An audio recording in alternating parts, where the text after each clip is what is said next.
الف لام میم، یہ کتاب یعنی قرآن مجید، اس میں کچھ شک نہیں کہ اللہ کا کلام ہے، پرہیزگاروں کے لیے رہنما ہے جو غیب پر ایمان لاتے اور آداب کے ساتھ نماز پڑھتے اور جو کچھ ہم نے ان کو عطا فرمایا ہے اس میں سے خرچ کرتے ہیں،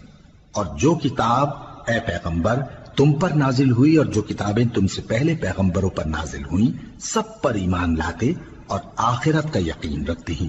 یہی لوگ اپنے پروردگار کی طرف سے آئی ہوئی ہدایت پر ہیں اور یہی لوگ کامیاب ہیں۔ جو لوگ کافر ہیں انہیں تم نصیحت کرو یا نہ کرو ان کے لیے برابر ہے،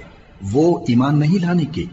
اللہ نے ان کے دلوں اور کانوں پر مہر لگا رکھی ہے اور ان کی آنکھوں پر پردہ پڑا ہوا ہے اور ان کے لیے بڑا عذاب تیار ہے۔ اور بعض لوگ ایسے ہیں جو کہتے ہیں کہ ہم اللہ پر اور روز آخر پر ایمان رکھتے ہیں، حالانکہ وہ ایمان نہیں رکھتے۔ یہ اپنے خیال میں اللہ کو اور مومنوں کو دھوکہ دیتے ہیں، مگر حقیقت میں اپنے سوا کسی کو دھوکہ نہیں دیتے اور اس سے بے